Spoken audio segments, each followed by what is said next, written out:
আপনাদের কি কোনো সেন্স না? রাতা বেহোশের মতন গাড়ি চালানো সচেনা পর্যন্ত নাই।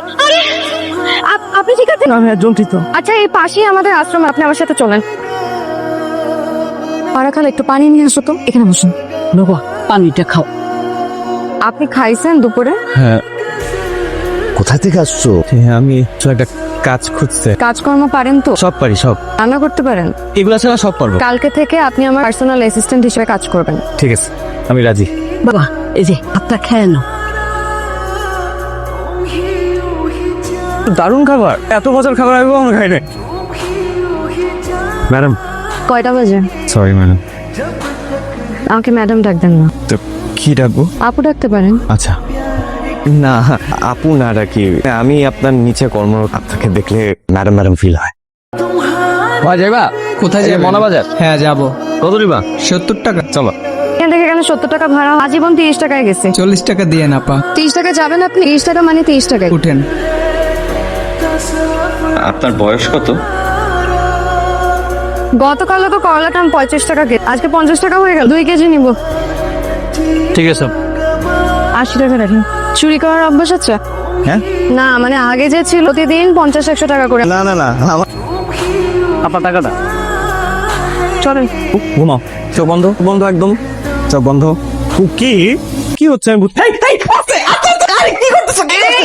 এত হাসাহাসি কিসে? কিন্তু দেখেন আমার কোনো দোষ নাই। জানি আমি, কিন্তু ওরা এক একটা বদের হাত। দেখেন এই বয়সে বাচ্চাটা একটু দুষ্টুমি করে। এই বয়সে আমিও দুষ্ট ছিলাম, এই বয়সে আপনিও দুষ্ট ছিলেন। না কেন মনে হয় আমি দুষ্ট ছিলাম? আমার তো মনে হয় আপনি এখনো দুষ্ট, প্রকাশ করেন না। কি হয়েছে? কি হয়েছে? আমাকে এই আশ্রমের জন্য বিদেশি একটা সংস্থা অনুদান আসতো। গত 15 দিন যাবৎ হঠাৎ আশ্রমের ফান্ডে যে টাকা আছে তা তো প্রায় শেষ। এমনি চলবে আশ্রম?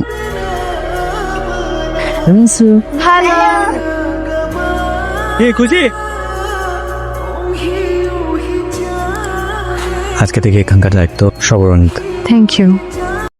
গাড়ি চালাতে চালাতে হঠাৎ করে দেখলো তার সাদা সাদা পেতনি। আমায় একটু লিফট দিবি? হঠাৎ করে লোকটা দেখলো মহিলাটার হাতে 2টি আঙ্গুল নেই। ছেলেটা কত তাড়াতাড়ি আমার সবাই আপন করে দেখছিস। যত তাড়াতাড়ি মানুষ কাছে চলে আসে তত তাড়াতাড়ি দূরে সরে। প্রিয় জিনিস কোনদিন কাছে থাক, তারে আদর যত্ন করে আগলায় রাখতে হয়। রেহান ছেলেটা কিন্তু খুব ভালো।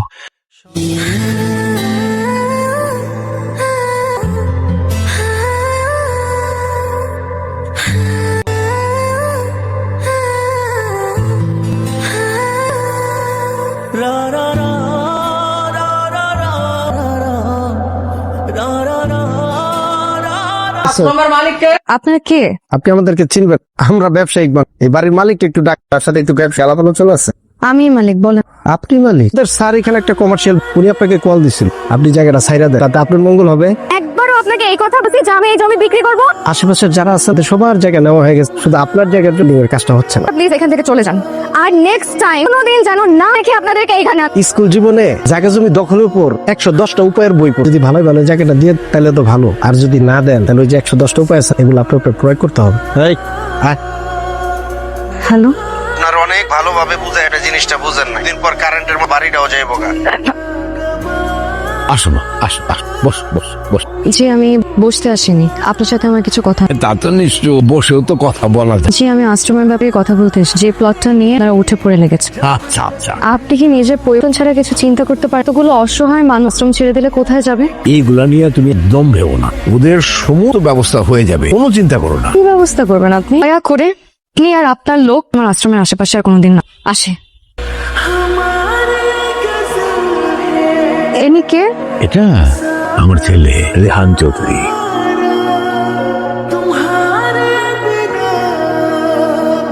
জি বস। হ্যাঁ বাবা বলো। দিলটা ডান করে আইসো, কথাবার্তা একটু বুঝে শুনে বলবা। ঠিক আছে বাবা। আসেন আসেন, এইদিকে আসেন। বাপজান চলে আস, বসেন নাস্তা। না বাবা, আমি একটু বলেন কি আপনি বাইরে যাবে? কিছু না, তুমি খালি শ্বাস। আর লক্ষ্মী ছেলে কি কাণ্ড করছে এটা দিয়ে শোনো। আপনি কে? কি করছিস মা? স্যারের নাম রেহান চুপ, সেলিম রেজাজ একমাত্র ছেলে যে আমাদের এই আশ্রমের যা কমার্শিয়াল প্রপার্টি বানায় সেটা হাসিল করার জন্য আর এখানে এসেছেন। প্লিজ আর 1 মাস চাই আপনার কাছে, আপনি আমার আশ্রম থেকে বেরিয়ে যান। আপনার মুখ কোনোদিন দেখতে চাই। বেরিয়ে যান আশ্রম থেকে, এখনই আমার আশ্রম আশ্রম থেকে বেরিয়ে যান।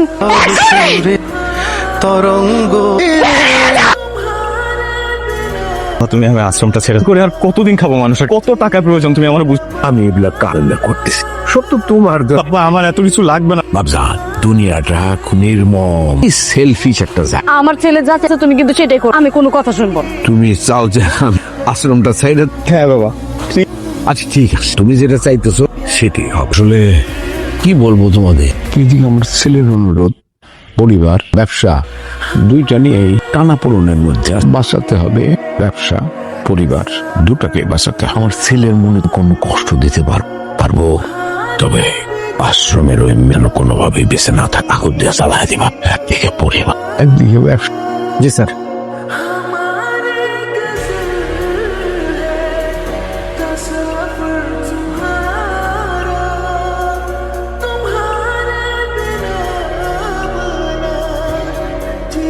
আপনি এখানে কেন আসছেন? কোথায় যাচ্ছেন আপনি? কথা বলে কি কানে ঢোকে না?